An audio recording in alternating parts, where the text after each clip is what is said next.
Hello and welcome to the intellectual property course on ePathshala. Today we are going to discuss a module on patents, traditional knowledge and biodiversity. This module pertains primarily to the relationship between patents and traditional knowledge, including biodiversity, and how each region either are in conflict or in complementarity with each other. In briefly introducing you to this topic, we are going to discuss what is traditional knowledge.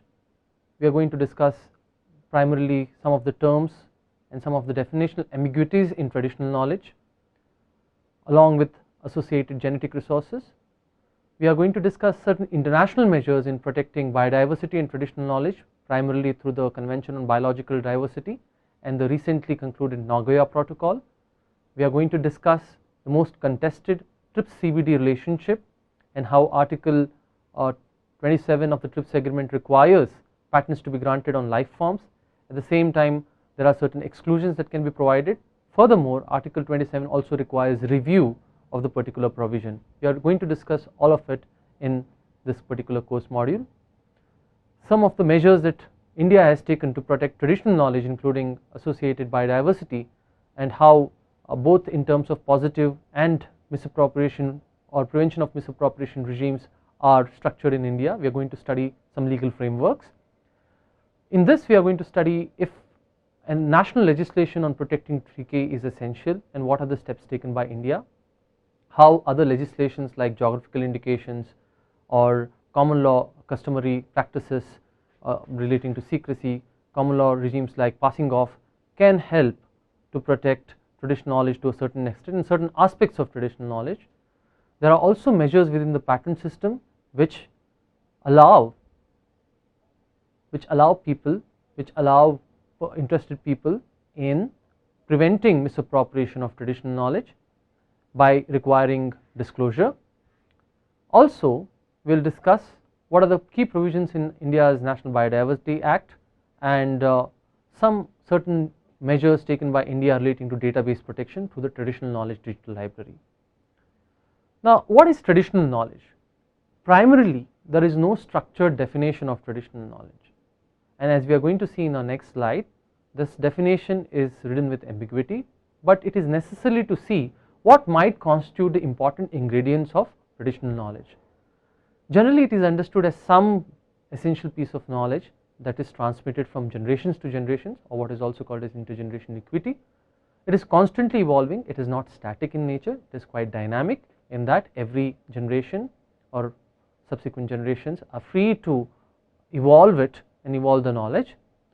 In that sense, it is not static. It is also understood as some form of collective responsibility and ownership, generally that it belongs to the humankind, generally it belongs to certain indigenous populations as they collectively hold it, but it does not mean that traditional knowledge always and in each case must belong to an identifiable, must be identifiable with any indigenous community as such. It can be identified with particular individuals, it can also be identified with groups and a region as a whole or a nation as a whole and across nations. Similarly, it can either be open and closed in the sense that open forms of traditional knowledge would mean that the knowledge associated with the genetic resource is largely widespread and allowed to be used by large sections of the public. In certain cases, the traditional knowledge associated with genetic resources are closed in the sense that only a particular group or an identifiable group or individuals can use the piece of knowledge. Now, TK includes not just traditional knowledge as such distinct from associated genetic resources, but it also includes TKGRs largely in case of medicinal knowledge, but it necessarily need not involve medicinal knowledge as such. TK can also be apart from medicinal knowledge. In general parlance, the term TK has been broadly construed also to include cultural expressions like music, poetry, handicrafts, etc. So there are certain attempts to define traditional knowledge. WIPO, the World Intellectual Property Organization, has taken some leading efforts in conveying what is called as the Intergovernmental Committee on TK associated with genetic resources, and in one of those key negotiations certain provisions, certain definitions emerged Now, it has been defined in the broad sense of the term, which must generally include intellectual and intangible cultural heritage, practices, knowledge system of traditional communities, including indigenous and local communities. Now, this was in one of the documents called as the draft gap analysis produced by the World Intellectual Property Organization. Hence, TK in the general sense embraces content of the knowledge itself as well as traditional cultural expressions like folklore, including distinctive signs and symbols associated with traditional knowledge. If you look into international measures and how TK and TK associated with genetic resources to mean biodiversity evolved in discussions, it was during the Earth Summit in 1992 which first raised this issue on TK and biodiversity. In fact, Principle 22 is very clear to the extent that indigenous people and their communities and other local communities have a vital role in environmental management and development because of their knowledge and traditional practices. States should recognize and duly support their identity, culture and interest and enable their effective participation in achievement of sustainable development.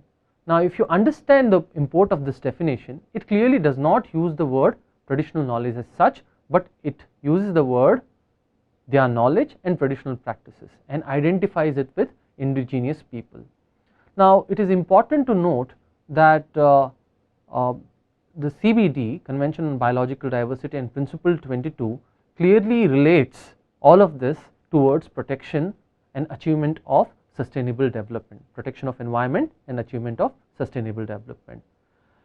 Also, if we can recollect from the TRIPS agreement negotiations, these were not formally part of the Uruguay round negotiations which led finally to the TRIPS agreement and the WTO set of agreements.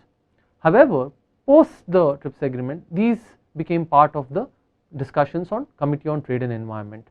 In fact, in early 1995, the WTO came up with certain documents within the Committee on Trade and Environment which clearly tried to narrate what might be the possible kind of relationship between TRIPS and CBD, and it stated that the Committee on Trade and Environment will consider the work program envisaged in the decision on trade and services and environment and relevant provisions of the TRIPS agreement, now as an integral part of its work. However, discussions in the WTO moved from the Trade and Environment Committee to the TRIPS Council by way of Article 27.3b review, which we will discuss in the later stage. Now, this review would require WTO member countries to consider how they are effectively implemented certain provisions relating to biotechnology or life form patents within their national laws, and it was in this context that discussions between a kind of conflict between TRIPS and CBD was sought to be discussed. Now, international measures pertaining to Convention on Biological Diversity has three main goals. One is conservation of biological diversity, second is the sustainable use of its components of what constitutes biodiversity, and third is fair and equitable benefit sharing arising from such genetic resources. Now, if you look into the core of the relationship that is shared between biodiversity and patenting aspects relating to biodiversity, then the two key provisions that emerge is the prior informed consent and access and benefit sharing. Now, prior informed consent would mean that before accessing the resource, proper consent must be accrued through authorities, and access and benefit sharing would mean that those identifiable communities, and if not identifiable at least towards the state, the benefits that accrue out of commercialization of biodiversity must flow through. Convention on Biological Diversity also discusses access and transfer of technology, including biotechnology, to the governments and local communities that provide traditional knowledge or biodiversity resources. Now, these are not directly pertaining to access and benefit sharing in terms of monetary gains, but may involve transfer of technology requirements also. The Nagoya Protocol on access and to genetic resources and fair and equitable treatment of benefits arising from the CBD, it specifically establishes a kind of framework that is required for predictable conditions to access to genetic resources, and also helping ensure how benefit sharing agreements and how benefit sharing of genetic resources between the contracting parties can be provided.